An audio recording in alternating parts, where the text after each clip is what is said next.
હોસ્પિટલમાં એડમિટ થતા દર્દીઓને પણ પૌષ્ટિક આહાર મળે એ માટે આજે મેં સ્મીમેર હોસ્પિટલમાં ચાલતા અમારા કિચનની વિઝિટ કરી હતી કે જ્યાંથી દર્દીઓને 3 થી 4 ટાઈમ ભોજન મળે છે.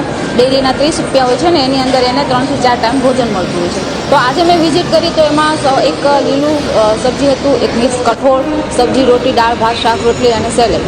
આની વિઝિટ કરી અને મેં ટેસ્ટ પણ કર્યો. તો ઓલ ઓવર સારું છે, પણ અમારી ક્યાંય ને ક્યાંય લાગણી અમારી પદાધિકારીઓની, શાસક પક્ષને અહીં અમારો જે સ્ટાફ છે એની એવી છે કે ભાઈ કિચન ખૂબ સારું મોટું ડેવલપ થાય અને અહીંથી ટ્રોલી દ્વારા અમે દર્દીઓ સુધી જે ભોજન પહોંચાડીએ છીએ એ અહીંથી પેકિંગ થાય અને હાઇજેનિક રીતે દર્દીઓ સુધી પહોંચે એના માટે પણ અમે કામ કરી રહ્યા છીએ. ખૂબ સારું અહીંયા કોલ્ડ સ્ટોરેજ બને કે જેની અંદર અમારું અનાજ, કઠોળ, શાકભાજી સચવાઈ રહે આના માટેની પણ અમારી તૈયારી છે અને ખૂબ સારું 3 સ્ટાર 5 સ્ટાર જેવું કિચન બને. અને જાણીએ છીએ કે જે દવા જેટલી અગત્યની છે એટલું પણ આહાર પણ જરૂરી છે. એટલે